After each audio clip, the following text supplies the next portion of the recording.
তাহলে আজকে আমরা ইলেকট্রন ট্রান্সপোর্ট সিস্টেম থেকে পড়বো।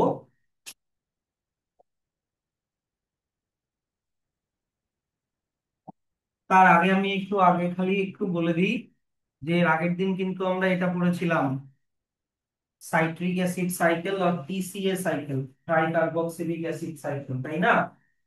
যেখানে আমরা দেখলাম গ্লাইকোলাইসিস তো আমাদের আগেই হয়ে গেছিল, যেখানে আমরা দেখেছিলাম গ্লুকোজ থেকে কি তৈরি হয়, পাইরুভেট, তাই কি না? গ্লুকোজ থেকে পাইরুভেট তৈরি হয়েছিল, ওটা তো একদম ফার্স্ট যেদিন ক্লাস হয়েছিল ওই দিন করিয়েছিলাম। আর আগের দিন মানে লাস্ট যেটা ক্লাস হলো সেখানে আমি এটা করিয়েছিলাম, যেখানে পাইরুভিক অ্যাসিডটা প্রথমে অ্যাসিটাইল কোএনজাইম এতে কনভার্ট হলো, যেটাকে বলে অক্সিডেটিভ ডিকার্বক্সিলেশন। তারপরে এই অ্যাসিটাইল কোএনজাইম এটা অক্সালো অ্যাসিটিক অ্যাসিডের সাথে লেগে গেল। এগুলো সব কিন্তু এনসিইআরটি তে লেখা আছে। অক্সালো অ্যাসিটিক অ্যাসিডের সাথে লেগে গেল সাইট্রিক অ্যাসিড, দিয়ে বানালো সাইট্রিক অ্যাসিড, তাই এটার নাম কি, সাইট্রিক অ্যাসিড সাইকেল। তারপরে সাইট্রিক অ্যাসিডটা কিসে কনভার্ট হলো, অনেক কিছুতে এখানে মাঝখানে জিনিস আছে, যেখানে দেখছি যে সি স্যাকোনাইটিক অ্যাসিড, তারপরে আইসোসাইট্রিক অ্যাসিড, তারপরে অক্সালো সাকসিনিক অ্যাসিড, হ্যাঁ, তারপরে আলফা কিটো গ্লুটারিক অ্যাসিড, তারপরে হচ্ছে কি সাকসিনাইল কোএনজাইম এ, তারপরে সাকসিনিক অ্যাসিড, তারপরে ফিউমারিক অ্যাসিড, তারপরে ম্যালিক অ্যাসিড, তারপরে আবার অক্সালো অ্যাসিটিক অ্যাসিডটা ফিরে আসলো। কিন্তু এখানে আমরা কি লক্ষ্য করেছিলাম, মেন জিনিসটা কি ছিল, যে এখানে কোন কোন স্টেপে এনএডিএইচ তৈরি হচ্ছিল, এনএডিএইচ তৈরি হচ্ছিল, এনএডিএইচ তৈরি হচ্ছিল, আবার কোথাও জিটিপি তৈরি হচ্ছিল, কোথাও এফএডিএইচ2 তৈরি হচ্ছিল। আর এই জিনিসগুলোই আসল এই স্টেপটাতে বলেছিলাম, তাই না? যেখানে এই জিনিসগুলোর মধ্যেই কিন্তু এনার্জিটা স্টোর হচ্ছে। যখন আইসোসাইট্রিক অ্যাসিড, এই যে আইসোসাইট্রিক অ্যাসিড যখন অক্সালো অ্যাসিটিক অ্যাসিডে কনভার্ট হচ্ছে, তখন যে এনার্জিটা রিলিজ হলো, সেই এনার্জিটা কিন্তু এনএডিএইচ এর মধ্যে স্টোর হয়ে গেল। তো এটাও এরকম প্রত্যেকটা স্টেপে এনার্জি স্টোর হচ্ছে। কিন্তু আমাদের ব্যাপারটা কি, আমাদেরকে এই এনএডিএইচ, এফএডিএইচ আর জিটিপি থেকে এটিপি বানাতে হবে, তাই কি না? আমি সেটার হিসাবও আমাদের হয়েছিল, যে একটা এনএডিএইচ2 কটা এটিপির সমান বলো, একটা এনএডিএইচ2 কটা এটিপির সমান বলো, তিনটা। একটা এফএডিএইচ2 কটা এটিপির সমান, দুটা। আর একটা জিটিপি কটা এটিপির সমান, একটা এটিপির সমান। তো আজকে আমরা দেখব যে এই এনএডিএইচ2 কিভাবে এটিপি তে কনভার্ট হচ্ছে, ইলেকট্রন ট্রান্সপোর্ট সিস্টেমের মাধ্যমে কিভাবে এটিপি তে কনভার্ট হচ্ছে। হ্যাঁ, তাহলে চলে আসো। যদিও আমরা ইলেকট্রন ট্রান্সপোর্ট সিস্টেম, এই যে এই জিনিসটা কিন্তু আমরা ফটোসিনথেসিসও একবার করেছিলাম। এই যে অনেকটা এরকমই দেখতে ছিল, এই যে এই মডেলটা হয়েছিল না, যেখানে তোমার প্লাস্টিকের লুমেনের, থাইলাকয়েডের লুমেনের ভিতর থেকে হাইড্রোজেন গুলো বাইরে বেরোচ্ছিল। একবার খালি দেখিয়ে দিই ফটোসিনথেসিসের কোন জায়গাটাতে আমরা এটা করেছিলাম।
করেছিলাম।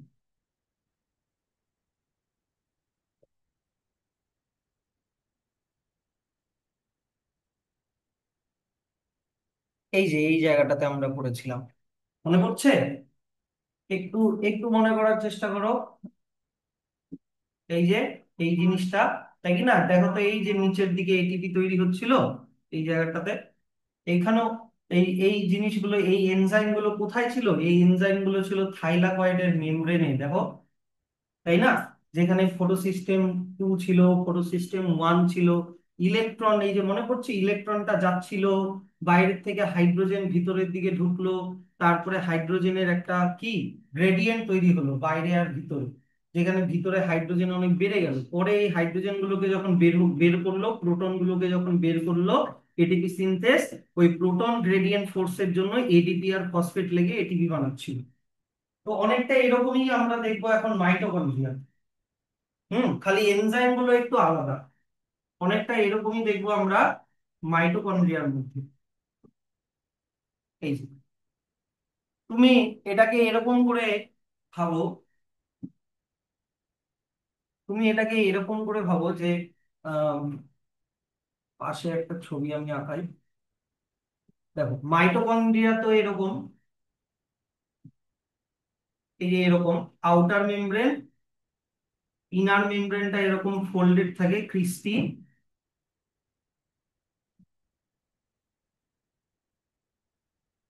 থাকে না? তো আর তাহলে এটা হচ্ছে আউটার মেমব্রেন, এটা আউটার মেমব্রেন। দেখো হলো, এই জায়গাটার নাম হচ্ছে ইন্টার মেমব্রেন স্পেস। এই যে এবার দেখো, বোঝো, বইয়ের ছবির সাথে বুঝিয়ে দিচ্ছি, বুঝলা?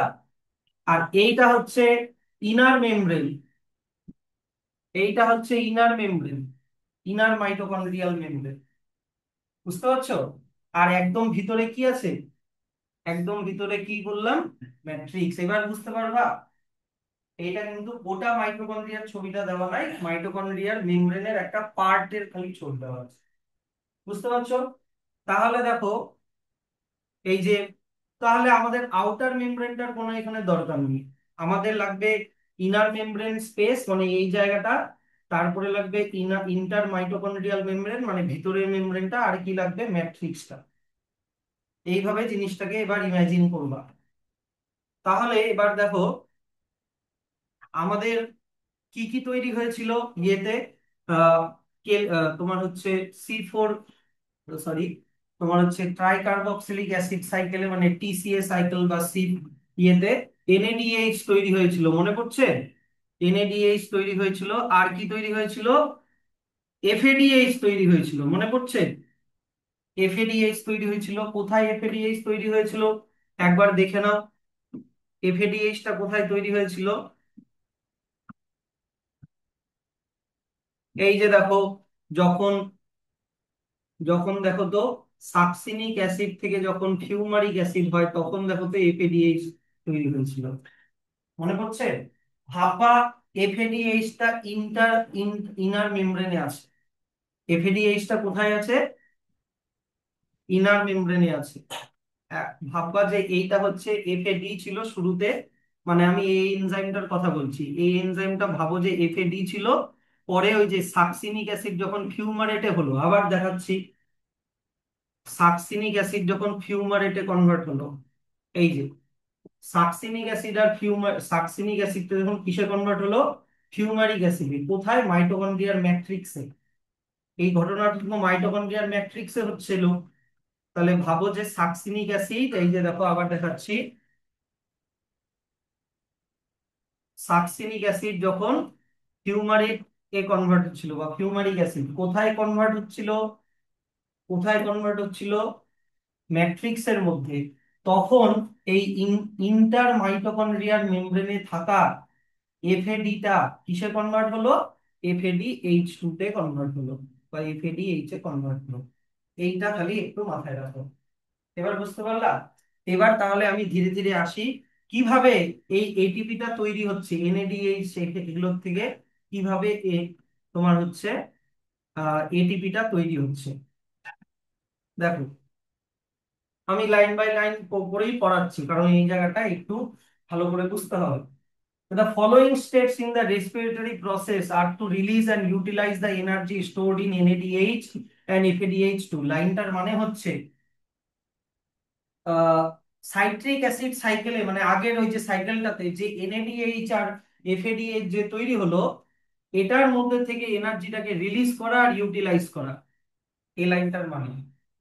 তো এবার এটা কি করব, এই দেখো এনএডিএইচ আর এফএডিএইচ এর মধ্যে যে ইলেকট্রন আছে, এই ইলেকট্রনটাকে বের করে ওটাকে অক্সিজেনের মধ্যে পাস করে দিব, আর অক্সিজেন হাইড্রোজেনের সাথে লেগে H2O বানাবে।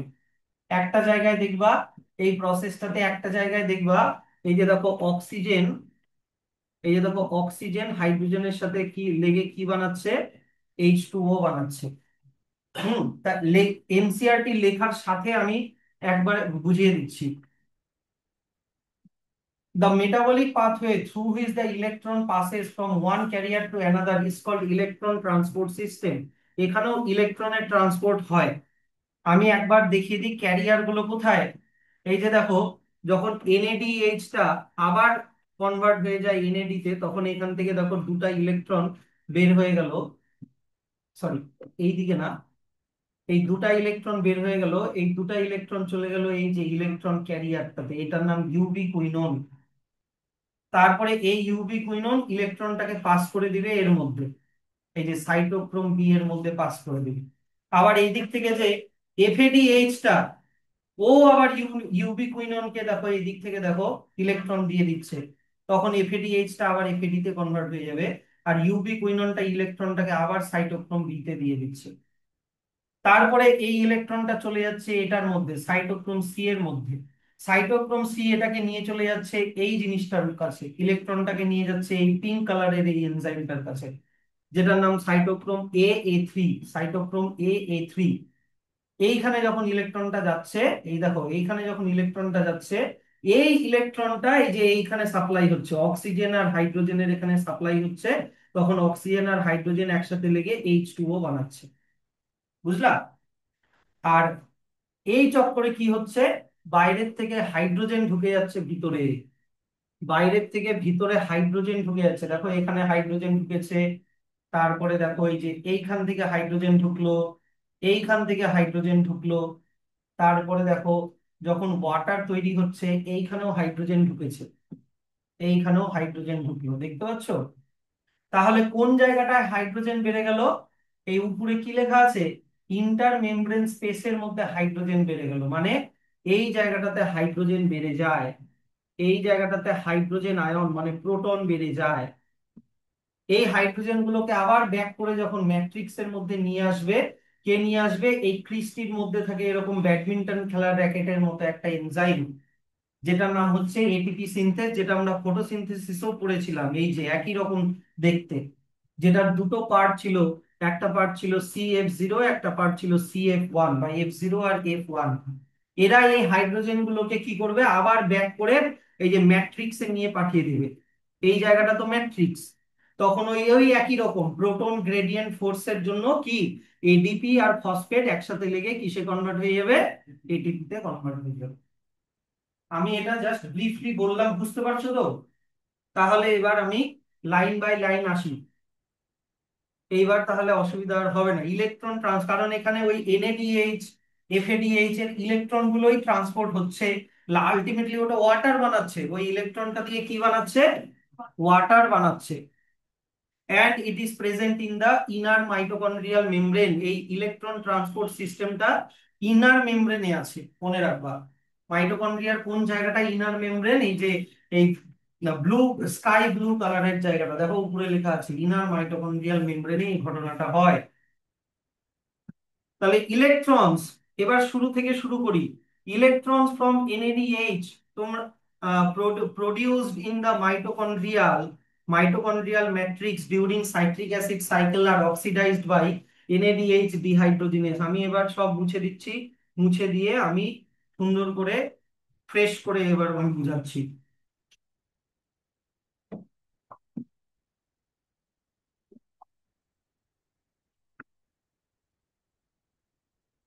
জিনিসটা স্টেপ বাই স্টেপ, ধীরে সুস্থে বোঝো, যাতে বোঝা হয়, না বুঝে হলে হবে না। আমি আগে বুঝিয়ে দিই, ইনার মাইটোকন্ড্রিয়াল মেমব্রেনে কতগুলো এনজাইম থাকে, ইনার মাইটোকন্ড্রিয়াল মেমব্রেনে কতগুলো এনজাইম থাকে। কমপ্লেক্স 1 এর নাম এনএডিএইচ ডিহাইড্রোজিনেস। তারপরে দেখো এইটা না, এইটা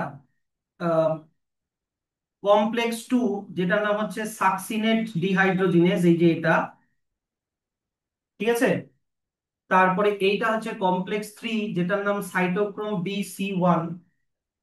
এই যে এটা, তার মানে এক, তারপরে তিন, তারপরে দুই দেওয়া আছে। তারপরে এটা হচ্ছে কমপ্লেক্স ফোর। কমপ্লেক্স ফোর যেটার নাম হচ্ছে সাইটোক্রোম সি অক্সিডেজ, নিচে লেখা আছে। হ্যাঁ, এগুলো এনজাইমের নাম। আর লাস্টের এনজাইমটার নাম আমরা সবাই জানি। বলো এই এনজাইমটার নাম কি? এটিপি সিনথেজ। ঠিক আছে, আগে কমপ্লেক্স গুলা বুঝে নাও, কমপ্লেক্স গুলার পজিশন গুলো একটা একটা করে বুঝে নাও।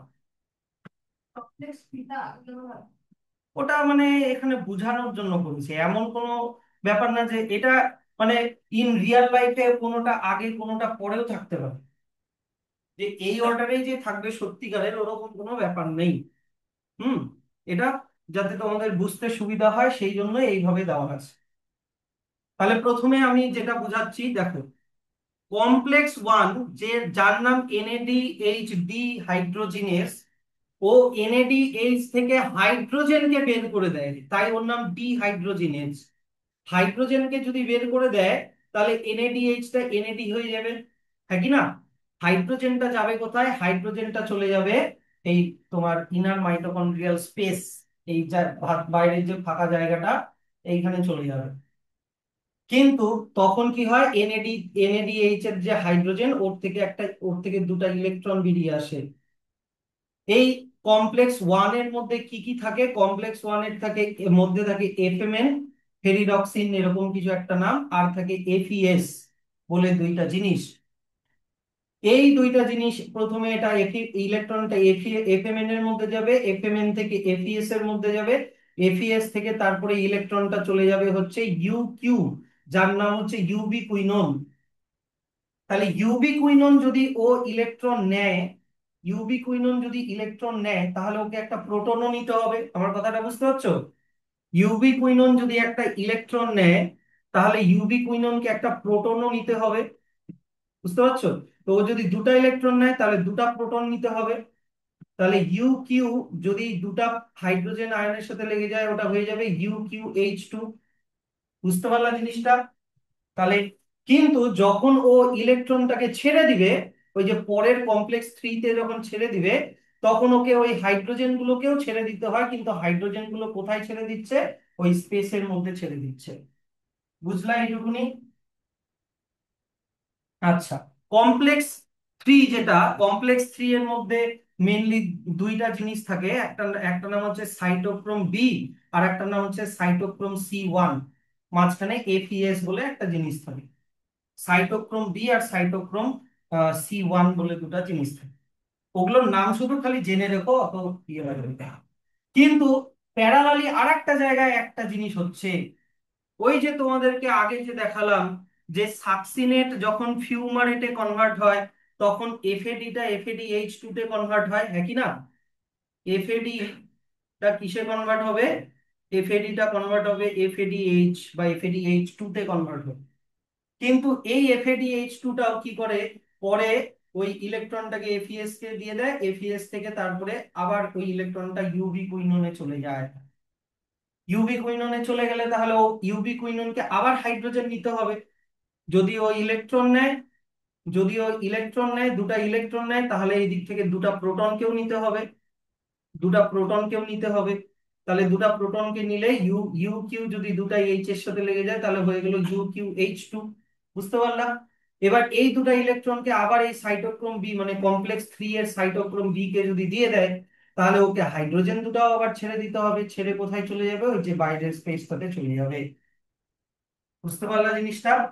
তাহলে এই দিক থেকেও তোমার ইলেকট্রন আসছে, এই দিক থেকেও ইলেকট্রন আসছে, আবার এই দিক থেকেও ইলেকট্রন আসছে। আর ইলেকট্রনটা আলটিমেটলি কোথায় যাচ্ছে? কমপ্লেক্স ওয়ান থেকেও কমপ্লেক্স থ্রিতে আসছে, কমপ্লেক্স টু থেকেও কমপ্লেক্স থ্রিতে আসছে। কে নিয়ে আসছে? দুই ক্ষেত্রে ইউবি কুইনোনই নিয়ে আসছে, দেখো দুই ক্ষেত্রে ইউবি কুইনোনই নিয়ে আসছে। কিন্তু ও যখন ইলেকট্রন নিচ্ছে তখন ম্যাট্রিক্স থেকে প্রোটন নিচ্ছে, নিয়ে যখন কমপ্লেক্স থ্রি কে ইলেকট্রনটা দিয়ে দিচ্ছে তখন বাইরের দিকে প্রোটনটা মানে হাইড্রোজেনটা ছেড়ে দিচ্ছে। তাহলে কি হচ্ছে? বাইরের স্পেসটাতে হাইড্রোজেন বেড়ে যাচ্ছে, নাকি না? বাইরের স্পেসটাতে কি হয়ে যাচ্ছে দেখো, হাইড্রোজেন ধীরে ধীরে বেড়ে যাচ্ছে। তাহলে এতটুকুনি যে পড়লাম, এইটুকুনি দেখো তো এখান থেকে বোঝা যায় কিনা যে electrons from NADH produced in the matrix, এর এনএডিএইচ টা যে মাইটোকন্ড্রিয়াল ম্যাট্রিক্সে তৈরি হলো during citric acid cycle are oxidised by NADH dehydrogenase complex 1। এই যে দেখো complex 1,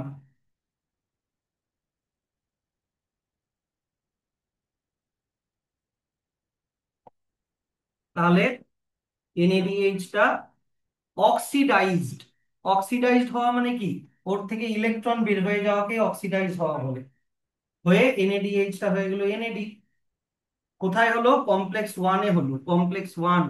and electrons are then transfer to ubiquinone. তারপরে ইলেকট্রনটা আলটিমেটলি কোথায় চলে গেল, এই যে দেখো কি নাম দেওয়া আছে, ইউবি কুইনোন। পেয়েছো তো, located within the inner membrane, এই যে ইনার ইনার মেমব্রেনে যে ইউবি কুইনোনটা থাকে সেই কথাটা বলেছে। ইউবি কুইনোন, তাহলে এটা হয়ে গেল একটা। আবার এই দিক থেকেও আবার আরেকটা বলেছে।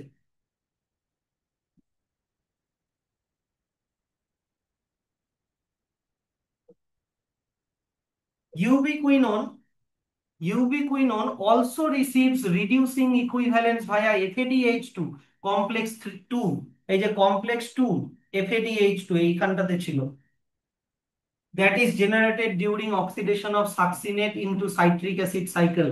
যখন সাকসিনেটটা ফিউমারেটে কনভার্ট হয় তখন ওর অক্সিডেশন হয়, তখন কি হয়, ওর অক্সিডেশন হয়, তখনই এফএডিটা এফএডিএইচ টু তে কনভার্ট হয়। আর এই এফএডিএইচ টু টাই কোথায়, কমপ্লেক্স 2 তে আছে দেখো। এইটার নাম কি, কমপ্লেক্স 2, কমপ্লেক্স 2 টার নাম কি, সাকসিনেট ডিহাইড্রোজিনেস। তো সাকসিনেট ডিহাইড্রোজিনেস এফএডিএইচ টু থেকে ইলেকট্রনকে বের করে ওটাকে আবার ইউবিকুইনোনেই দিয়ে দেয়। এই যে দেখো, এই দিক থেকে এই যে আবার ইউবিকুইনোনেই দিয়ে দিল। বুঝতে পারলে এখান থেকে, এতটুকুনি বুঝতে পারছো? যদি অসুবিধা হয় বলো। এবার এইবার কি হবে, এই যে রিডিউসড ইউবিকুইনোন বা ইউবিকুইনল, রিডিউসড কেন বলেছে, কারণ ওই ইলেকট্রন নিল, তাই ইলেকট্রন অ্যাড হওয়াকে, তোমার ইলেকট্রন ঢুকে যাওয়াকে রিডাকশন হওয়া বলে। এদিক থেকেও ইলেকট্রন নিল, এদিক থেকেও ইলেকট্রন নিল। এই ইউবিকুইনন কি করে, ট্রান্সফার ওই ইলেকট্রনটাকে কাকে দিয়ে দেয়, সাইটোক্রোম সি ভায়া সাইটোক্রোম BC1। কাকে দিয়ে দিচ্ছে, সাইটোক্রোম সি কে দিয়ে দিচ্ছে। এই দিক থেকেও ইলেকট্রন আসছে, এই যে ইউবিকুইননটা ইউকিউএইচ টু তে কনভার্ট হয়ে ইলেকট্রনটা যখন দিয়ে দিচ্ছে তখন হাইড্রোজেন এই দিকে চলে যাচ্ছে। আবার এই দিক থেকেও ইউবিকুইনন যখন ইলেকট্রনটা নিচ্ছে তখন ইউকিউএইচ টু হচ্ছে, এ যখন ইলেকট্রনটাকে দিয়ে দিল তখন হাইড্রোজেনটা আবার এই দিকে চলে যাচ্ছে। কিন্তু ব্যাপারটা হচ্ছে এই ইলেকট্রন গুলো গেল কোথায়, ইলেকট্রন গুলো সাইটোক্রোম BC1 হয়ে, এই যে সাইটোক্রোম সাইটোক্রোম C1 হয়ে কোথায় গেল, সাইটোক্রোম সি তে গেল। কোথায় গেল, সাইটোক্রোম সি তে গেল। সাইটোক্রোম সি ভায়া সাইটোক্রোম BC1, মানে সাইটোক্রোম BC1 হয়ে সাইটোক্রোম সি তে গেল। কি গেল, ইলেকট্রনটা গেল, ইলেকট্রনটা এর মধ্যে গেল। এবার সাইটোক্রোম সি এই ইলেকট্রনটাকে কোথায় নিয়ে যাবে, কোথায় নিয়ে যাবে, কোন কমপ্লেক্সে নিয়ে যাবে, কমপ্লেক্স 4 এ নিয়ে যাবে। দেখো তাই লেখা আছে, cytochrome c is a small protein attached to the outer surface of the inner membrane, acts as mobile carrier for transfer of electron between complex 3 and complex 4। এই যে কমপ্লেক্স 3 ছিল এটা, কমপ্লেক্স 4 হচ্ছে, কমপ্লেক্স 4 হচ্ছে এটা। তাহলে ইলেকট্রনটা এই যে দেখো সাইটোক্রোম সি থেকে হয়ে কমপ্লেক্স 3 থেকে কোথায় চলে গেল, কমপ্লেক্স 4 এ চলে গেল। কমপ্লেক্স 4 টার নাম সাইটোক্রোম সি অক্সিডেজ। ঠিক আছে, কমপ্লেক্স 4 এ চলে গেল। কমপ্লেক্স 4 টার নাম কি বললাম, সাইটোক্রোম সি অক্সিডেজ। এবার এই কমপ্লেক্স 4 এ এবার কি হবে, কমপ্লেক্স 4 এ এবার কি হবে, এই যে ইলেকট্রনটা আসলো, এই যে ইলেকট্রনটা আসলো, এটার নাম, এই গোটা জিনিসটার নাম কি, সাইটোক্রোম সি অক্সিডেজ। যার মধ্যে কি থাকে, সাইটোক্রোম এ থাকে, সাইটোক্রোম A3 থাকে, কি থাকে এর মধ্যে, সাইটোক্রোম এ থাকে, আর কি থাকে, সাইটোক্রোম A3 থাকে, আর কি থাকে, কপার সেন্টার থাকে। এই যে দেখো এখানে লেখা আছে Cu, দুটা কপার সেন্টার থাকে। এগুলা কিচ্ছু না, কিচ্ছু না, তোমাকে খালি ভাবতে হবে এখান থেকে ইলেকট্রনটা এখানে গেল, এখান থেকে ইলেকট্রনটা এখানে গেল, আলটিমেটলি ইলেকট্রনটা কোথায় চলে যাবে, এই অক্সিজেন আর হাইড্রোজেনের কাছে চলে যাবে। When electron past form career to another, এটা ওয়ান, এটা পরে করাচ্ছি। আহ, এই জায়গাটা পরে করাচ্ছি, আগে এবার এই জায়গাটা দেখো। এই যে এই জায়গাটার থেকে এবার দেখবা যে এই যে এখান থেকে, although the aerobic process of respiration takes place only in the presence of oxygen, এই জায়গাটা এখন বুঝাচ্ছি। Role of oxygen is limited to the terminal stage of the process. Terminal stage মানে কি? অক্সিজেনের রোলটা কোথায় হচ্ছে দেখো, একদম লাস্টের দিকে হচ্ছে। এখানে অক্সিজেন নাই, এখানে অক্সিজেন নাই, এখানে অক্সিজেন নাই, একদম শেষের দিকে এই জায়গাটাতে অক্সিজেনের রোল। টার্মিনাল মানে কি? একদম লাস্টের দিকে অক্সিজেনের রোলটা দেখা যাচ্ছে। কি হয় অক্সিজেনটার এখানে, কি হয় যে the process of presence of oxygen is vital. কেন? কারণ এ বাইরের থেকে হাইড্রোজেনকে রিমুভ করে ওটাকে কিসে কনভার্ট করে? হাইড্রোজেন, অক্সিজেন হাইড্রোজেনকে একসেপ্ট করে কি বানায় বলতো? ওয়াটার বানায়। কোথায় লেখা আছে ওয়াটার বানায়? ওয়াটার বানানো বানায় যে, সেটা লেখা নাই না। এই যে দেখো, ম্যাট্রিক্স থেকে হাইড্রোজেনকে নিয়ে নিল অক্সিজেন, অক্সিজেন হাইড্রোজেন ম্যাট্রিক্স থেকে নিয়ে নিল, নিয়ে এই ইলেকট্রনটা দিয়ে কি বানাচ্ছে বলতো? আলটিমেটলি কি বানাচ্ছে এখানে? ওয়াটার বানাচ্ছে। তার মানে এখানে অক্সিজেন একটা হাইড্রোজেন অ্যাকসেপ্টরের মতো কাজ করছে। এইটুকুনি আমি আগে বুঝালাম। এই যে এইটুকুনি আমি আগে বুঝালাম। ঠিক আছে, এবার আবার উপরে যেতে হবে। এবার আবার উপরে যেতে হবে। এবার এই চক্করে কি হচ্ছে যে এইখান থেকেও দেখো আবার হাইড্রোজেন, এই যে দেখো এখান থেকেও আবার হাইড্রোজেন যখন ওয়াটারে কনভার্ট হচ্ছে, অক্সিজেন আর হাইড্রোজেন বলে, এখান থেকেও ম্যাট্রিক্স থেকে হাইড্রোজেন ঢুকে যাচ্ছে বাইরের স্পেস থেকে। তাহলে কি হয়ে গেল? এখানে হাইড্রোজেন বেশি হয়ে গেল, স্পেসটাতে হাইড্রোজেন বেশি হয়ে গেল, ভিতরের ম্যাট্রিক্সে হাইড্রোজেন কমে গেল। স্পেসটাতে হাইড্রোজেন বেড়ে গেল, এই যে এই জায়গাটাতে হাইড্রোজেন, এই যে এই জায়গাটাতে হাইড্রোজেন বেড়ে গেল, আর এইখানে হাইড্রোজেনের আয়ন অনেক কমে গেল। আলটিমেটলি কি করবে? লাস্টে কি আসবে? ATP synthase. তাহলে একটা হাইড্রোজেন গ্রেডিয়েন্ট, প্রোটন গ্রেডিয়েন্ট তৈরি হলো, একটা ডিফারেন্স তৈরি হলো। তার জন্য এই হাইড্রোজেন গুলো এই এটিপি সিনথেস দিয়ে আবার ম্যাট্রিক্সে আসবে। দেখো এইটাই লেখা আছে এই যে এই জায়গাটাতে। এই যে হাইড্রোজেন গুলো কোথায় আসছে? হাইড্রোজেন গুলো আলটিমেটলি আসলো কোথায়? এই যে এটিপি সিনথেসে আসলো। এটিপি সিনথেসের দুটা পার্ট, একটা F0 যে হচ্ছে একটা চ্যানেলের মতো কাজ করবে, আর F1 যে হচ্ছে এনজাইমের মতো কাজ করবে। এটিপি সিনথেস এনজাইমের মতো কাজ করবে। যখন এই হাইড্রোজেনটাকে বাইরে ওই যে ম্যাট্রিক্সে আবার পাঠিয়ে দেবে, তখন এই প্রোটন গ্রেডিয়েন্টের ফোর্সের জন্য এডিপি আর ফসফেট লেগে এটিপি তে কনভার্ট হচ্ছে। হ্যাঁ কি না? কিন্তু এনসিইআরটি তে একটু অন্যরকম ভাবে লেখা আছে যে আনলাইক ফটোফসফোরাইলেশন, দেখো ফটোসিনথেসিসের সময় কি হচ্ছিল? ফটোফসফোরাইলেশন কখন হয়? ফটোসিনথেসিসে হয়, যেটা আমরা আগের চ্যাপ্টারে পড়েছিলাম। ওখানে কি হচ্ছিল যে প্রোটন, লাইট এনার্জি, ওখানে লাইট এনার্জি দিয়ে ঘটনাটা হচ্ছিল। ওখানে কি দিয়ে হচ্ছিল এই ঘটনাটা? লাইট এনার্জি দিয়ে হচ্ছিল। কিন্তু এখানে কি দিয়ে হচ্ছে? এখানে অক্সিডেশন রিডাকশন হয়ে হচ্ছে। স্যার এটা আবার কেমন কথা? অক্সিডেশন রিডাকশনের জন্য আবার এনার্জি কিভাবে হলো? অক্সিডেশন রিডাকশনের জন্য এই কারণেই হচ্ছে যে, অক্সিডেশন রিডাকশনের জন্য এই কারণেই হচ্ছে, আমাকে একটা জিনিস বলো আগে, আমাকে একটা জিনিস বলো তো দেখি। যখন NAD NAD H A convert হচ্ছে, তখন এটাকে অক্সিডেশন বলবো না রিডাকশন বলবো?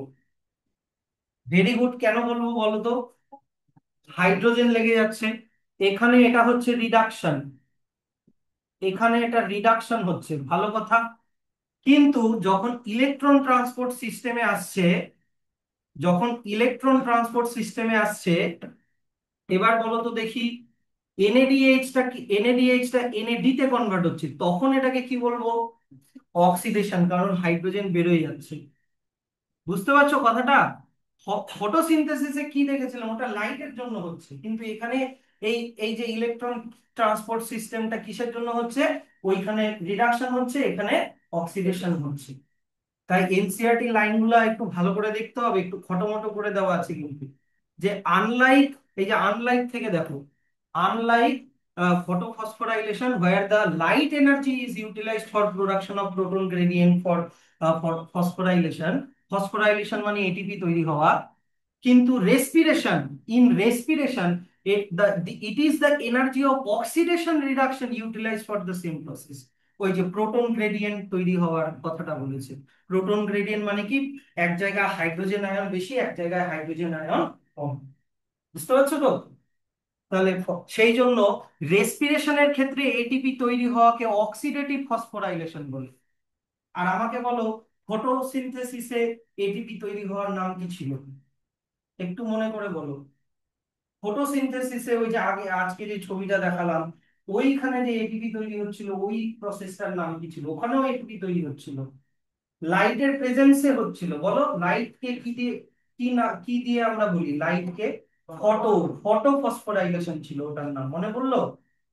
ওটার নাম ছিল ফটোফসফোরাইলেশন। ওটার নাম ছিল কি? ফটোফসফোরাইলেশন। কিন্তু এটার নাম কি? এটার নাম হচ্ছে অক্সিডেটিভ ফসফোরাইলেশন। ব্যাপার আছে। হ্যাঁ, তাহলে এখান থেকে এত অব্দি এটা একটা আলাদা জায়গা হয়ে গেল।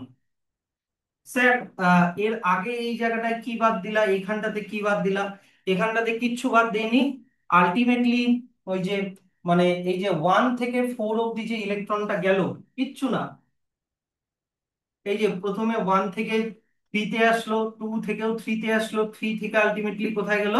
4-এ গেল। মানে ব্যাপারটা বলেছে কি, যে 1 থেকে 4 অব্দি যে ইলেকট্রনটা আসলো, আলটিমেটলি এই ইলেকট্রনটা কিসে ইউটিলাইজ হবে? এটিপি সিনথেস মানে কমপ্লেক্স 4 মানে এই 5 এ ইউজ করবে ওই ইলেকট্রনটা। হুম ফর কিসের জন্য? এডিপি থেকে, এডিপি আর ইনঅর্গানিক ফসফেট দিয়ে এটিপি বানানোর জন্য। আর কটা এটিপি তৈরি হবে? দ্য নাম্বার অফ এটিপি, এইদিকে দেখো, the number of ATP depends on the nature of the electron donor. এবার ইলেকট্রন কে কে দিল? এক দিল এনএডিএইচ দিল, নাকি না? এক এনএডিএইচ দিল ইলেকট্রন, আর কে দিল বলো তো? এক এনএডিএইচ দিল, আর কে দিল? এটার নাম কি ছিল? এফএডিএইচ। এরা দুজন দিল। তো এনএডিএইচ দিচ্ছে না এফএডিএইচ দিচ্ছে, তার উপরে ডিপেন্ড করে কটা এটিপি তৈরি হবে। এনএডিএইচ হলে কটা এটিপি তৈরি হবে যেন বলেছিলাম? 3টা এটিপি। আর এফএডিএইচ হলে কটা এটিপি তৈরি হবে যেন বলেছিলাম? 2টা এটিপি। এটাই খালি বাদ ছিল, এটা আমি আগেই বলে দিয়েছিলাম। ঠিক আছে। আর লাস্টেরটা তো আমি বলেই দিলাম, যে এখানেও বলা আছে যে you have already studied about the mechanism of membrane membrane linked ATP synthesis. মানে এটা আমরা ওই যে বলাই আছে, explain by chemiosmotic hypothesis in earlier chapter, মানে ফটোসিনথেসিসে অলরেডি আমরা বলেছি যে এইখানে হাইড্রোজেন বেড়ে গেল, আর এইদিকে হাইড্রোজেন কমে গেল। মাঝখানে আছে কে? ATP synthase. মাঝখানে কি আছে? ATP synthase. তাহলে এটিপি সিনথেসের দুটা পার্ট, একটা হচ্ছে F0 আর একটা হচ্ছে F1। F0 হাইড্রোজেন গুলোকে নিবে, F1 এর থ্রু বাইরে আবার ম্যাট্রিক্সে পাঠিয়ে দিবে। কিন্তু এটার জন্য এই যে গোল মাথাটা যে আছে, এটা ঘুরবে। ঘোরার জন্য একটা প্রোটন গ্রেডিয়েন্ট ফোর্স তৈরি হবে। আর এই প্রোটন গ্রেডিয়েন্ট ফোর্সের জন্য এডিপি আর ফসফেট একসাথে লেগে কি বানিয়ে দেবে? এটিপি বানিয়ে দেবে। ওটাই আবার লেখা আছে যে the energy released during the electron transport system is utilized in the synthesizing of ATP, যে with the help of ATP synthase। এই যে দেখে নাও এটিপি সিনথেসের স্ট্রাকচার, যার দুটা পার্ট, একটা হচ্ছে F0 আর একটা গোল মাথা যার নাম হচ্ছে F1। এই যে দেখো লেখা আছে F0, F1 আর F0। F1টা হচ্ছে হেড পিস, মাথাটা, is a peripheral membrane protein complex and contains the site of synthesis of ATP from ADP and inorganic phosphate। মানে এই জায়গাটাতেই, এই যে দেখো এই মাথাটার এখানেই বলেছে, লাইনটার মানে কি, এই F1 যে পার্টটা আছে ওখানে এডিপি আর ইনঅর্গানিক ফসফেট মিলে কি বানায়? এটিপি বানায়। আর F0টা কি? F0টা হচ্ছে এই যে ইনার মাইটোকন্ড্রিয়াল মেমব্রেনের মধ্যে এমবেডেড একটা part. The F0 is an integral membrane protein complex that forms the channel through which protons cross the inner membrane। এই যে প্রোটন গুলো এই F0 দিয়েই বাইরের দিকে চ্যানেলাইজ হয়। The passage of proton through channel is coupled to the catalytic site of F1 compound। এই যে F1 compound দিয়ে এটা বেরোবে, হাইড্রোজেনটা বেরোবে for the production of ATP। চারটা হাইড্রোজেন পাস হলে তোমার একটা এটিপি তৈরি হয় বলেছে। For each ATP produce 4 hydrogen atoms passes through F0 from the inner membrane space to the matrix down the electrochemical proton gradient।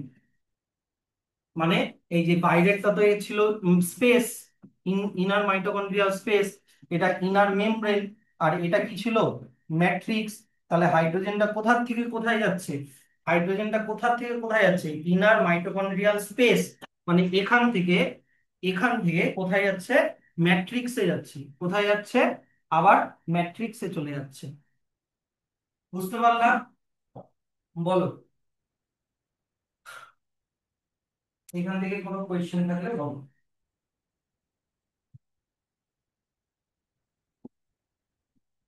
যদি আহ আমার এখানে ওই জায়গাটা, আমার এই জায়গাটাতে একটু ছবিটা একটু কেমন গিয়ে আছে, এইখানটাতে একটা আমি অন্য ছবি করেছিলাম।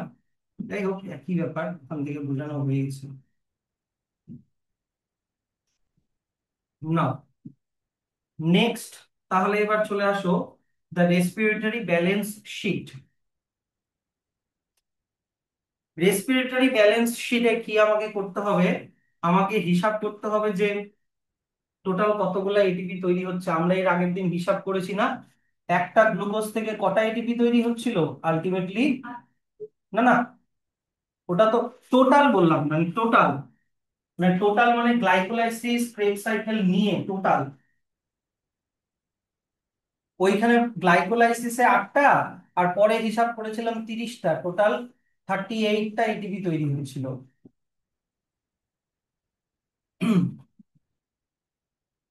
38টা। পরে যে এই সাইকেলটাতে কটা এটিপি তৈরি হয়েছিল এটা এক্সপ্লেন করিনি। দাঁড়াও এক second। এই সাইকেলটাতে কটা এটিপি হয়েছিল আমি কি এক্সপ্লেন করেছিলাম এই সাইকেলটাতে? না হলে বলো, আমি আবার বলে দেবো, কোনো অসুবিধা নেই। বলে দেবো, গ্লাইকোলাইসিসে যে 8টা এটিপি তৈরি হয়েছিল ওটা মনে আছে তো? গ্লাইকোলাইসিসের 8টা এটিপি, ঠিক আছে। তাহলে গ্লাইকোলাইসিসে তো পাইরুভেট তৈরি হলো। এই যে দেখো, মানে গ্লুকোজ থেকে যখন পাইরুভিক অ্যাসিড হলো তখন আমরা হিসাব করেছিলাম অলরেডি কটা এটিপি, 8টা এটিপি তৈরি হলো। কিন্তু একটা গ্লুকোজ থেকে কটা পাইরুভিক অ্যাসিড তৈরি হয়, 2টা পাইরুভিক অ্যাসিড তৈরি হয়। এবার হিসাব লাগাই, পাইরুভিক অ্যাসিড আগে একটার হিসাব লাগাই। পাইরুভিক অ্যাসিড যখন অ্যাসিটাইল কোএনজাইম এ হচ্ছে তখন একটা এনএডিএইচ, কি না? আর নিচে এখানে কটা আরো, কোন কোন জায়গা হচ্ছে, এখানে 2 নাম্বার, এখানে 3 নাম্বার, আর এখানে 4 নাম্বার। তাহলে কটা এনএডিএইচ হলো, 4টা এনএডিএইচ, 4টা এনএডিএইচ।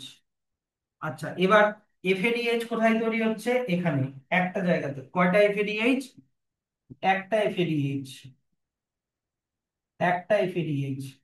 আর জিটিপি, জিটিপি কয়টা তৈরি হচ্ছে, একটাই তৈরি হচ্ছে, একটা জিটিপি, একটা জিটিপি।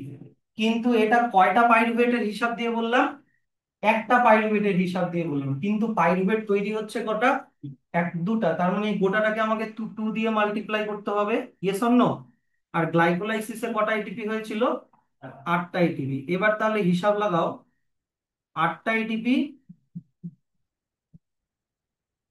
এবার একটা এনএডিএইচ 3টা এটিপির সমান, তাহলে 4টা এনএডিএইচ 12টা এটিপির সমান, একটা এফএডিএইচ 2টা এটিপির সমান, আর একটা জিটিপি একটা এটিপির সমান। তাহলে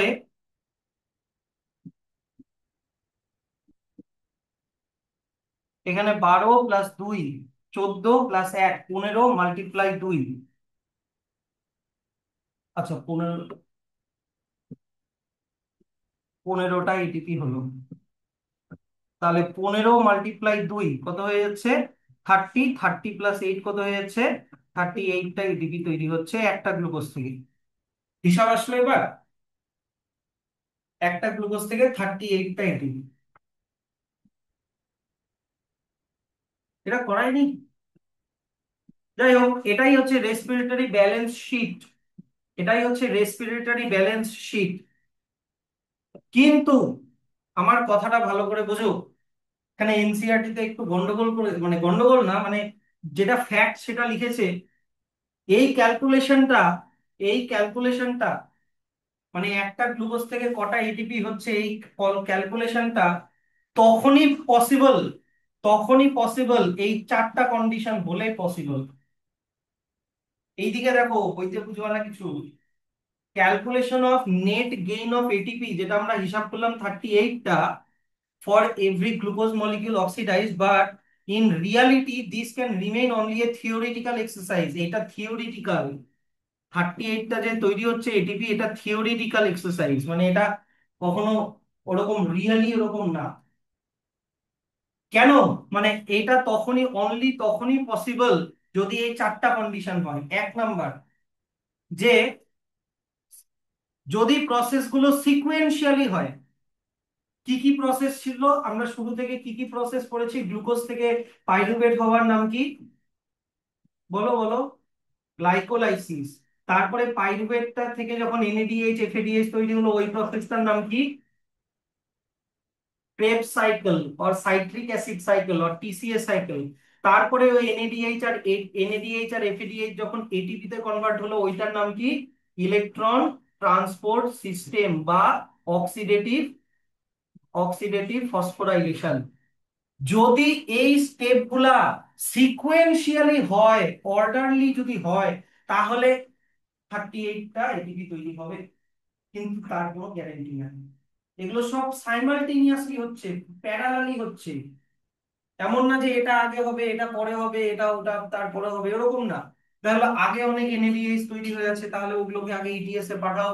এগুলোর কোনো হিসাব ওরকম ভাবে লাগা যায় না যে with one substrate forming the next, and with glycolysis, TCA and ETS, এই যে তিনটা যে বললাম, গ্লাইকোলাইসিস, টিসিএ আর ইটিএস, তিনটা কি বললাম, ওয়ান আফটার অ্যানাদার যদি পরপর হয়। দুই নাম্বার কি কন্ডিশন, কিভাবে 38টাই হবে? আর একটা কন্ডিশন কি, যে আহ, এই যে এনএডিএইচ টা তৈরি হচ্ছে, এই যে ক্রেবস সাইকেলে যে এনএডিএইচ টা তৈরি হচ্ছে, আমার কথাটা বোঝো, ওইটা কোথায় যাওয়ার কথা? ইলেকট্রন ট্রান্সপোর্ট সিস্টেমে যাওয়ার কথা। কিন্তু কোনো দেখা গেল এনএডিএইচ টা অন্য কোনো কিছু বানানোর জন্য চলে গেল। তোমার বডি তো অনেক কমপ্লেক্স, এনএডিএইচ টা অন্য কিছু বানানোর জন্য চলে গেল, যে transfer to mitochondria and undergoes oxidative phosphorylation, মানে এনএডিএইচ টা যে তৈরি হলো, ওটাকে মাইটোকন্ড্রিয়ার মধ্যেই যেতে হবে, আর ওটাকে অক্সিডেটিভ ফসফোরাইলেশনের মধ্যেই যেতে হবে, তাহলে তুমি 38টা এটিপি পাবা।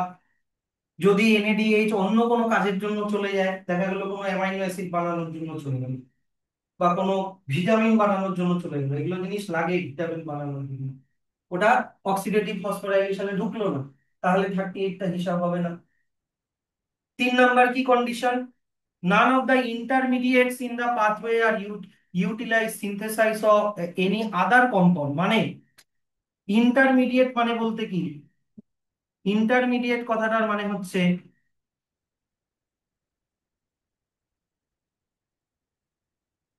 ওই গোলটা কোথায় গেল কি,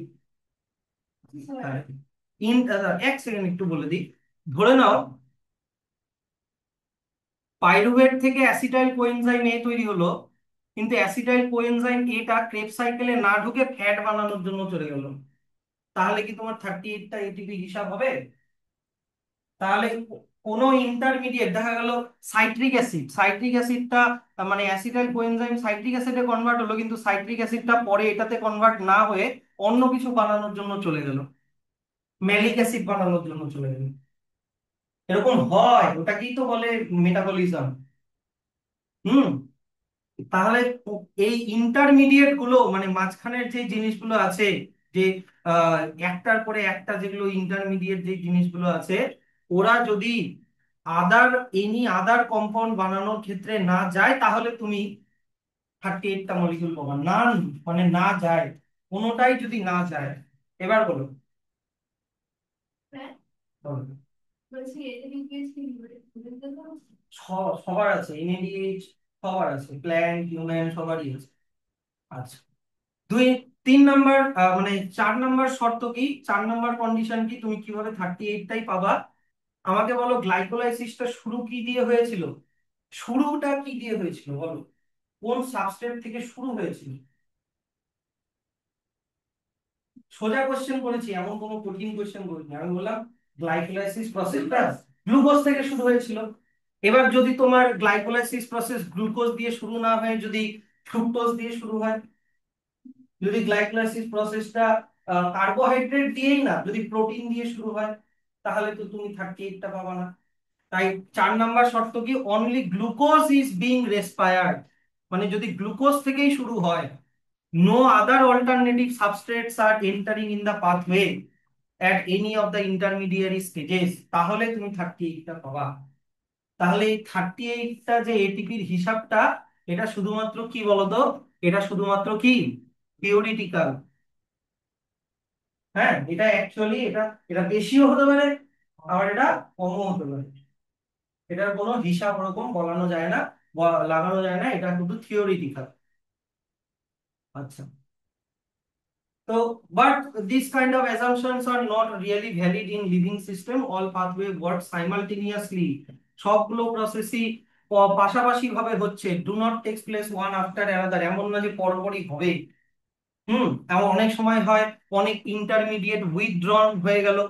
কথার কথা, মনে করো এই যে একই জিনিস বলছি, ইন্টারমিডিয়েট উইথড্রন হয়ে গেল মানে কি, অ্যাসিটাইল কোয়েন ধরে নাও, অ্যাসিটাইল কোএনজাইম এটা উইথড্রন হয়ে ফ্যাট বানানোর জন্য চলে গেল, বা সাইট্রিক অ্যাসিডটা এই সাইকেল থেকে এই সাইকেলের মধ্যে না ঢুকে উইথড্রন হয়ে অন্য কোনো কিছু বানানোর জন্য চলে গেল, এরকমই হয় অ্যাকচুয়ালি। তো নান of the assumption is true, withdrawn from it and when necessary, it as and when necessary। হুম আর অনেক সময় কি ATP is utilised as and when needed. তুমি 38টা এটিপির হিসাব লাগালা, ঠিক আছে, কিন্তু হিসাব লাগানোর আগেই মনে করো 2টা এটিপি খরচ হয়ে গেছে, তাহলে 38টা না হয় কত হলো, 36টা হলো। আমার কথাটা বুঝতে পারছো তো? তোমার এটিপি গুলো তৈরি হচ্ছে, হয়ে তো আর ওয়েট করবে না, ওগুলো ইউটিলাইজেশন হয়ে যাবে। আগে 38টা জমলো, ওরকম হয় না, এটিপিটা ইউটিলাইজ হয়ে যায়।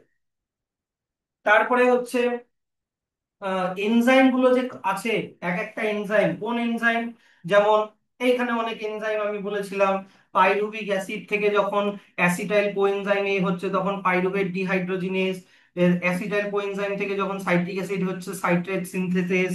এই এনজাইম গুলো, এনজাইম কিসের উপরে ডিপেন্ড করে, এনজাইমের অ্যাকশন কিসের উপরে ডিপেন্ড করে, বায়োমলিকিউলস থেকে জিজ্ঞাসা করছি বলো।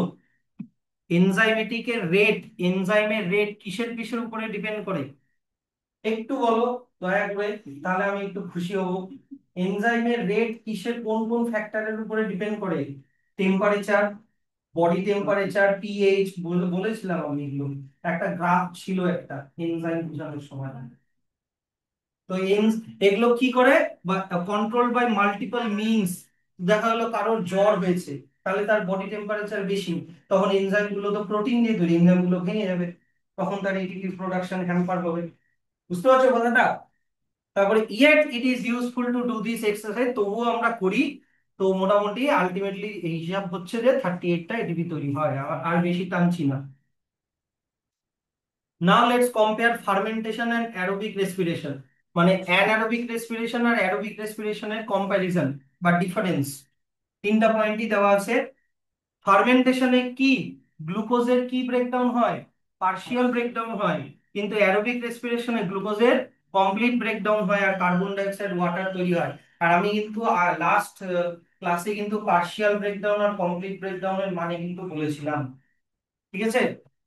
তারপরে ফার্মেন্টেশনে এটিপি নেট গেইন হচ্ছে 2টা।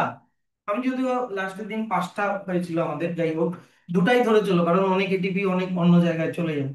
কিন্তু কি অ্যারোবিক রেসপিরেশনে যে গ্লুকোজ থেকে যখন পাইরুভিক অ্যাসিড হয়, তারপরে ওখান থেকে যখন ইয়ে হয়, তখন অনেক মাছ মোর মলিকুলস অফ এটিপি, মানে কতগুলো এটিপি, 38টা এটিপি তৈরি হয়।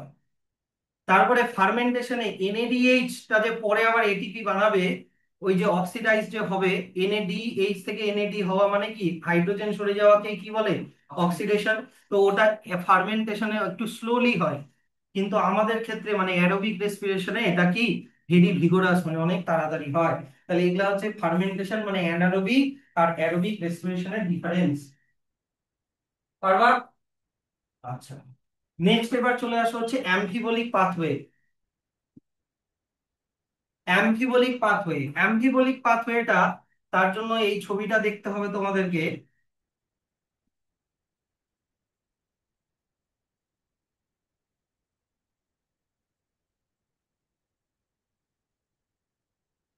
আচ্ছা, অ্যামফিবলিক পাথওয়ে, রেসপিরেশন শুরু হয় গ্লুকোজ থেকে, ইয়েস অর নো? গ্লুকোজ থেকে ফার্স্ট স্টেপে কি তৈরি হবে? Pyruvic acid, glycolysis. বুঝতে পারছো তো? আচ্ছা, তারপরে পাইরুভিক অ্যাসিড থেকে অক্সিডেটিভ ডিকার্বক্সিলেশন হয়ে অ্যাসিটাইল কোএনজাইমে, এটা ঢুকে গেল ক্রেব সাইকেলে, যেখানে carbon die oxide, hydro water এগুলো তৈরি হবে, আর এখানে এটিপি তৈরি হবে। এটা আমরা অলরেডি জানি, ইয়েস অর নো? কিন্তু সব সময় যে আহ, সব সময় যে তোমার রেসপিরেশনটা গ্লুকোজ থেকেই স্টার্ট হবে এমন কোনো গ্যারেন্টি নেই। তুমি ফ্যাট থেকেও এনার্জি পেতে পারো, তুমি প্রোটিন থেকেও এনার্জি পেতে পারো। কথাটা বোঝো? এবার যদি তোমাকে ফ্যাট থেকে এনার্জি পেতে হয়, তাহলে ফ্যাটকে আগে ফ্যাটি অ্যাসিড আর গ্লিসারলে ভাঙতে হবে। যদি ফ্যাটি অ্যাসিড থেকে এনার্জি পেতে হয়, ফ্যাটি অ্যাসিডটাকে তোমাকে অ্যাসিটাইল কোএনজাইমেতে কনভার্ট হতে হবে। আর তোমাকে যদি গ্লিসারল থেকে এনার্জি পেতে হয়, তাহলে গ্লিসারলকে আগে ডিএইচএপি তে কনভার্ট হতে হবে, মনে পড়ছে ধাপ, ডাইহাইড্রক্সি অ্যাসিটোন ফসফেট। সেটাকে আবার তোমার পাইরুভিক অ্যাসিডে কনভার্ট হতে হবে, তারপরে অ্যাসিটাইল কোএনজাইম হয়ে ক্রেবস সাইকেলে ঢুকতে হবে। অ্যামফিবলিক পাথ, এবার কথাটা হচ্ছে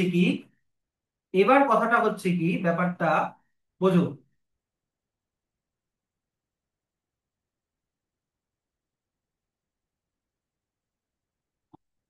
এবার জিনিসটা বোঝো।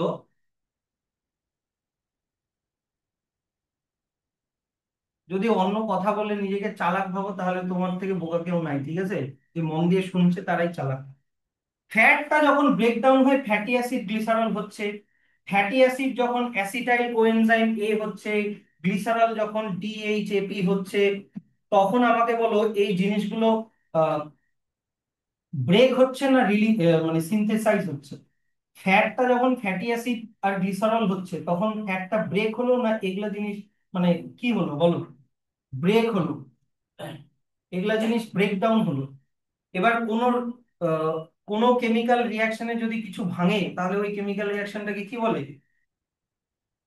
ক্যাটাবলিক রিয়াকশন না অ্যানাবলিক রিয়াকশন? বলো। তখন ওটাকে বলে অ্যানাবলিক রিয়াকশন, কথাটা বুঝতে পারছো? তখন ওটাকে বলে অ্যানাবলিক রিয়াকশন। কিন্তু অনেক সময় হতে পারে কি উল্টা দিকেও হয়ে যেতে পারে। উল্টা দিকে হলে আবার সিনথেসিস হচ্ছে, আর সিনথেসিস হওয়াকে কি বলে? Catabolic reaction. সিনথেসিস হওয়াকে আবার বলে ক্যাটাবলিক রিয়াকশন। আমি এটা বলতে চাইছি, জিনিসটাকে এইভাবে বুঝতে হবে যে,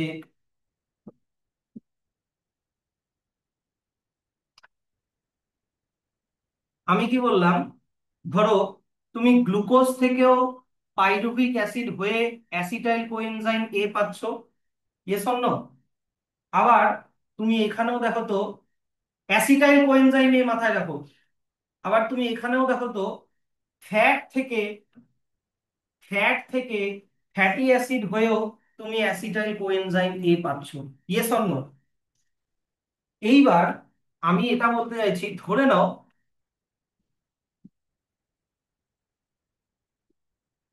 গ্লুকোজ থেকে যখন অ্যাসিটাইল কোএনজাইম হচ্ছে, তখন এটা অ্যানাবলিজম, মানে অ্যানাবলিক পাথওয়ে।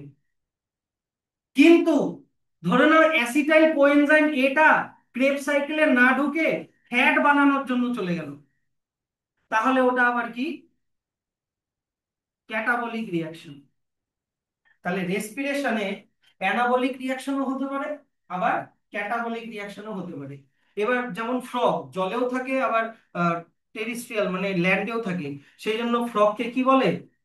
Amphi amphibian. সেই জন্য রেসপিরেশন যেরকম অ্যানাবলিক ক্যাটাবলিক দুটাই, তাই এটার নামও অ্যাম্ফিবলিক পাথওয়ে। বুঝলা? অ্যাম্ফি মানে বোথ। কোন দিক থেকে বোধ? এর মধ্যে অ্যানাবলিক রিয়াকশনও হতে পারে, আবার ক্যাটাবলিক রিয়াকশনও হতে পারে। আবার এমনও হতে পারে যে উল্টাটাও হতে পারে, যে ফ্যাট থেকে মনে করো তুমি অ্যাসিটাইল কোএনজাইম এ পেলা, এই অ্যাসিটাইল কোএনজাইম এটা কেপ সাইকেলে না ঢুকে গ্লুকোজ বানানোর জন্য চলে গেল, এটাও হতে পারে। এগুলার কোনো পার্টিকুলার ইয়ে নেই, কি বলবো মানে ডাইরেকশন নেই। জিনিস তৈরিও হতে পারে, আবার জিনিস ভাঙতেও পারে। ক্যাটাবলিজমও হতে পারে, অ্যানাবলিজমও হতে পারে। জিনিসটা বুঝতে পারছো?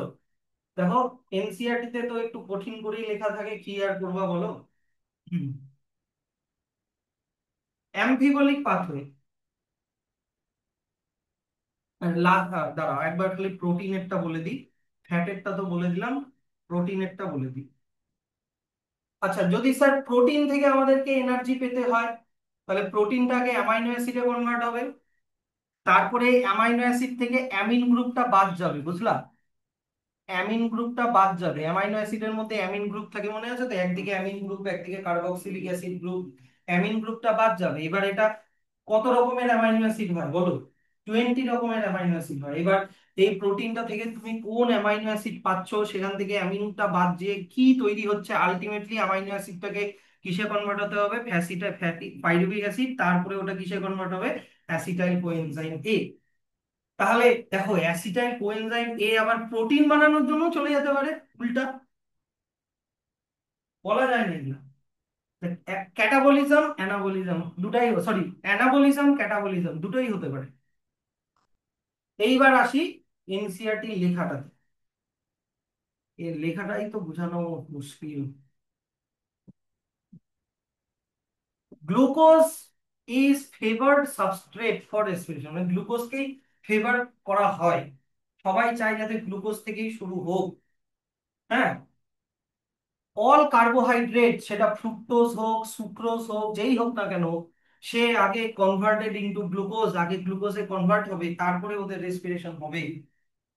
কিন্তু যদি অন্য কোনো কিছু হয়, যেমন ধরো যদি যদি ফ্যাট হয়, মানে আদার সাবস্ট্রেট যদি হয়, আদার সাবস্ট্রেট যদি হয়, তাহলে ওদেরকে অন্য কোনো পাথ নিতে হবে। Has been mention earlier, but they do not enter the respiratory pathway at the first step. শুরুতেই ওরা রেসপিরেশনে ঢুকবে না। তার জন্য তোমাকে 12.6, মানে নিচের ওই ফিগারটা দেখতে বলেছে। তারা অন্য পাথওয়ে ডিফারেন্ট সাবস্ট্রেটে কনভার্ট হয়, তারপরে ওরা ঢুকবে। যেমন এখনই কি বুঝালাম, ওই ছবিটা দেখো, ছবিটাতে দেখো ফ্যাটকে ফলো করো, আর এখানে লেখাটা দেখো। ফ্যাটকে কিসে ব্রেকডাউন হতে হবে? গ্লিসারল আর ফ্যাটি অ্যাসিডে কনভার্ট হতে হবে। যদি ফ্যাটি অ্যাসিড থেকে রেসপিরেশনে ঢুকতে হয়, তাহলে ফ্যাটি অ্যাসিডকে কিসে কনভার্ট হতে হবে দেখো তো? অ্যাসিটাইল কোএনজাইমেতে কনভার্ট হতে হবে। আর যদি গ্লিসারলকে রেসপিরেশনে ঢুকতে হয়, তাহলে গ্লিসারলকে পিজিএল এ কনভার্ট হতে হবে, 3 ফসফোগ্লিসারলডিহাইড। বুঝতে পারছো? গ্লিসারলটাকে কিসে কনভার্ট হতে হবে? এখানে আছে গ্লিসারল। গ্লিসারলটাকে ও ডাইরেক্ট ডিএইচএপি করে দিয়েছে না। গ্লিসারল ও আছে তো। গ্লিসারলটাকে এই হয়ে কিসে কনভার্ট হতে হবে? এই যে পিজিএল, গ্লিসারলডিহাইড 3 ফসফেট, এটাই পিজিএল, এটাতে কনভার্ট হতে হবে। তারপরে যদি প্রোটিন হয়, যদি প্রোটিন হয়, তাহলে ওটাকে কিসে কনভার্ট হতে হবে? Amino acid. তারপরে আমি কি বললাম? অ্যামাইন গ্রুপটা বাদ হয়ে যাবে, মানে আফটার ডিঅ্যামিনেশন। তারপরে ওর কোন স্ট্রাকচার হচ্ছে না হচ্ছে তার উপরে ডিপেন্ড করে আগে ওকে কিসে কনভার্ট হতে হবে? পাইরুভেটে কনভার্ট হতে হবে, আর অ্যাসিটাইল কোএনজাইম এতে কনভার্ট হতে হবে। ওই ছবিটা দেখো, তাহলেই ক্লিয়ার হয়ে যাবে। Yes or no? তাহলে এইটা, এইটুকুনি একটা হলো। কিন্তু এখন আমি কি বুঝালাম? আদৌ কি তাই হয়? আদৌ কি তাই হয়? রেসপিরেশনকে আমরা একটা ব্রেকডাউন প্রসেস হিসাবেই ভাবি। গ্লুকোজ ব্রেকডাউন হচ্ছে বা যাই হোক না কেন, মানে কোনো কিছু ব্রেকডাউন হওয়া মানে কি? Catabolic process. আমি মনে হয় উল্টা বলেছিলাম না আগে, ব্রেকডাউনকে অ্যানাবলিক বলেছিলাম না, সরি। ব্রেকডাউনকে বলে ক্যাটাবলিক প্রসেস, হ্যাঁ।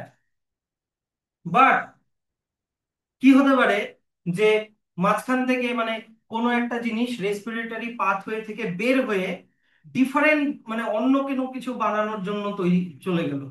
যে we have discussed above at which point the respiratory pathway different substrates would enter if they were to be respired and used to derive energy, মানে ওদেরকে মানে ডিফারেন্ট সাবস্ট্রেট মানে সেটা প্রোটিন হোক বা ফ্যাট হোক, ওদেরকে অন্য পাথ দিয়ে ঢুকতে হবে রেসপিরেশনে, ওদেরকে অন্য পাথওয়ে দিয়ে ঢুকতে হবে। What is to important to recognise is that this very compounds, মনে করো অ্যাসিটাইল কোএনজাইম এ, কোন কম্পাউন্ড, কথার কথা ধরে নাও অ্যাসিটাইল কোএনজাইম এ, এই যে এটা, এইটা আবার ব্যাক করে দেখা হলো ফ্যাট বানানোর জন্য চলে গেল, বুঝতে পারলাম? এটা আবার ব্যাক করে এই যে ফ্যাট বানানোর জন্য চলে গেল, বা এটা আবার ব্যাক করে মনে করো প্রোটিন বানানোর জন্য চলে গেল।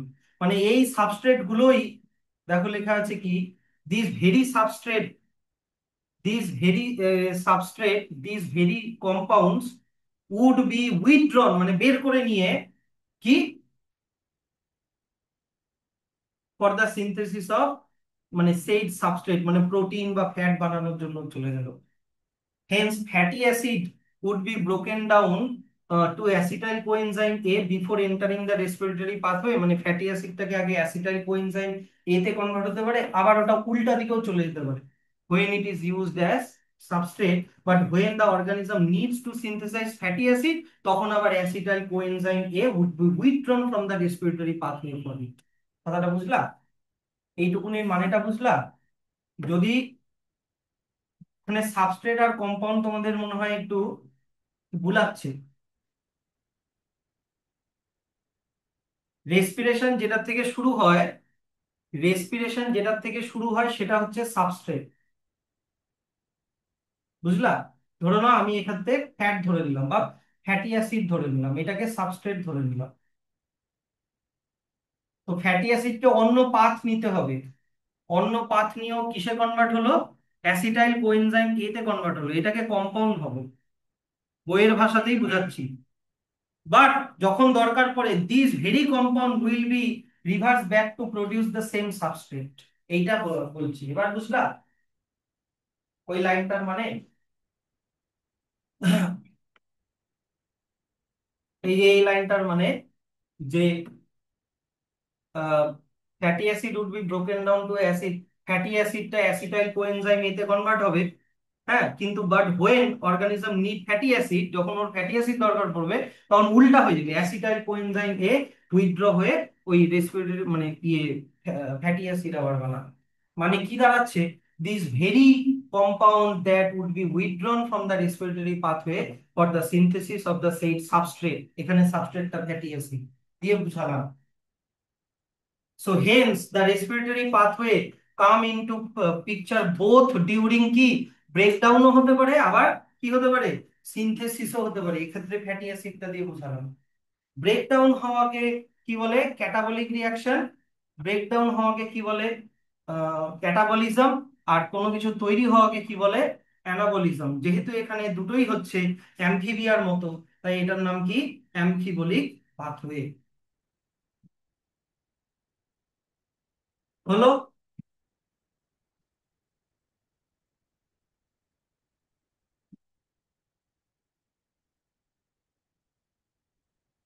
বলো, কোনো কোয়েশ্চেন থাকলে বলো।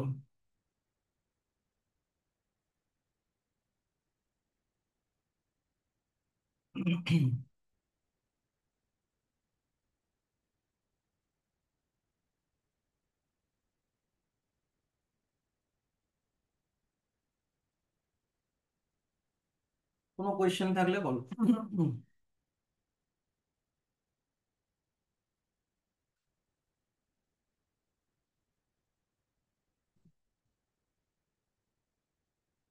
এবার চলে আসো রেসপিরেটরি কোশেন্ট। রেসপিরেটরি কোশেন্ট দেখো, গ্লুকোজ টা ব্রেকডাউন হচ্ছে, ধরো 6টা অক্সিজেন লাগে, যখন তৈরি হচ্ছে তখন 6টা কার্বন ডাই অক্সাইড, 6টা ওয়াটার, আর 38 মলিকুলস অফ এটিপি তৈরি হচ্ছে।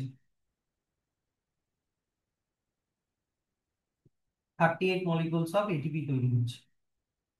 ক্লাস মানে একদম ছোটটা যেটা সেটা দিয়ে বুঝাচ্ছি।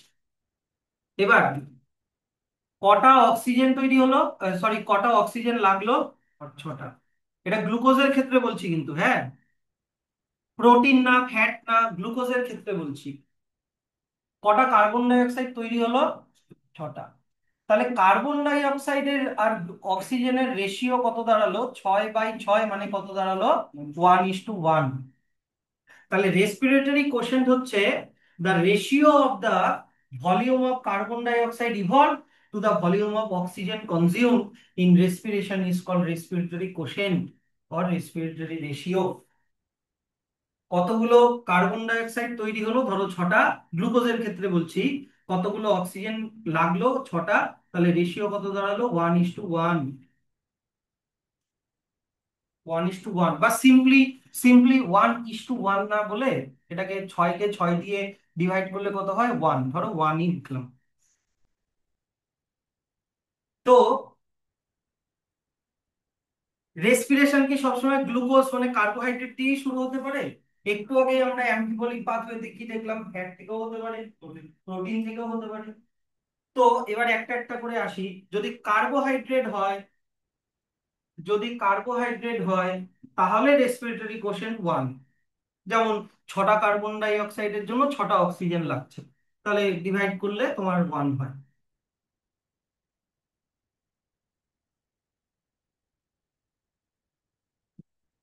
ঠিক আছে? যেমন এই যে নিচে দেখো, এটা দেওয়া আছে, 6টা অক্সিজেন লাগছে, 6টা কার্বন ডাই অক্সাইড তৈরি হচ্ছে, তাহলে 6/6 কত হচ্ছে? 1 হয়ে গেল। কিন্তু ব্যাপারটা হচ্ছে যে যদি স্যার ফ্যাটি অ্যাসিড থেকে শুরু হয়, দিকে দেখো, যদি ফ্যাটি অ্যাসিড থেকে শুরু হয়, একটা ফ্যাটি অ্যাসিড তোমার ট্রাইপ্যালমিটিনের এক্সাম্পল দিয়েছে, এইটা হচ্ছে ট্রাইপ্যালমিটিনের ফর্মুলা। তো একটা ট্রাইপ্যালমিটিনকে অক্সিডাইজ করতে 145টা অক্সিজেন লাগে, আর তার বদলে 102টা কার্বন ডাই অক্সাইড তৈরি হয়। তাহলে কার্বন ডাই অক্সাইড আর অক্সিজেনের রেশিও কত আসছে এখানে? 0.7। সবার রেসপিরেটরি কোশেন্ট এক না। বুঝতে পারছো? এটা লেস দ্যান 1, এটা লেস দ্যান 1। সেরকমই প্রোটিনের রেসপিরেটরি কোশেন্ট কত দেওয়া আছে? 0.9। প্রোটিনের রেসপিরেটরি কোশেন্ট 0.9। স্যার প্রোটিনের এরকম করে হিসাব দেওয়া নেই কেন? আমাকে বলো তো, প্রোটিনের এরকম করে হিসাব দেওয়া নেই কেন? কেন শুধু লেখা আছে 0.9? কারণ প্রোটিনের মধ্যে কত রকমের অ্যামাইনো অ্যাসিড থাকতে পারে? 20 রকমের। আলাদা আলাদা অ্যামাইনো অ্যাসিডের রেসপিরেটরি কোশেন্ট আলাদা আলাদা, সবগুলো অ্যাভারেজ করে দেওয়া আছে 0.9। বুঝতে পারলো তো? সেই জন্য এটার হিসাবটা দেওয়া নেই। এবার আমাকে বলো তো, অ্যানারোবিক রেসপিরেশনের রেসপিরেটরি কোশেন্ট কত? অ্যানারোবিক রেসপিরেশনে রেসপিরেটরি কোশেন্ট কত? যেখানে গ্লুকোজ, ধরে নাও আমি বললাম গ্লুকোজটা কি, ধরে নাও অ্যালকোহল আর কার্বন ডাই অক্সাইডে কনভার্ট হচ্ছে, তো ইথানল আর কার্বন ডাই অক্সাইড আর মাত্র 2টা এটিপি তৈরি হচ্ছে। বলো তো এখানে কটা কার্বন ডাই অক্সাইড তৈরি হয়? মনে হয় এখানে 2টা কার্বন ডাই অক্সাইড তৈরি হয়। এবার অ্যানারোবিক এর ক্ষেত্রে কার্বন ডাই অক্সাইড বাই অক্সিজেনের রেশিও যদি বের করতে চাই, কার্বন ডাই অক্সাইড তো 2টা, কিন্তু অ্যানারোবিক রেসপিরেশনে কি অক্সিজেন লাগে? তাহলে 0। তাহলে 2/0 মানে কত হচ্ছে? মানে আনডিটারমাইন্ড, এটা কোনো ভ্যালু নেই, যেহেতু ওখানে অক্সিজেন লাগে না। আচ্ছা, এইবার what is important to recognize is that in living organisms respiratory substrates are often more than one। মানে রেসপিরেটরি সাবস্ট্রেট যে সবসময় তোমার গ্লুকোজ থেকেই শুরু হবে এমন ব্যাপার না। পিওর প্রোটিন থেকেও হতে পারে, ফ্যাট থেকেও হতে পারে, মানে ওখান থেকেও হতে পারে। যাই হোক, এখানে একটা জিনিস লেখা আছে যে pure protein or fats are never use as respiratory substrate. মানে তোমাকে ফ্যাটকে আগে কিসে কনভার্ট করতে হবে? ফ্যাটি অ্যাসিড আর গ্লিসারল। ফ্যাটি অ্যাসিড আলাদা পাথ নিবে, গ্লিসারল আলাদা পাথ নিবে। প্রোটিনকে কিসে কনভার্ট হতে হবে? অ্যামাইনো অ্যাসিড ওটা আবার আলাদা পাথওয়ে, মানে পিওর প্রোটিন আর ফ্যাট কখনো রেসপিরেশনে টেক পার্ট করে না, ওটা অন্য পাথ দিয়ে তারপরে রেসপিরেশনে ঢুকে। ঠিক আছে, চলো কমপ্লিট।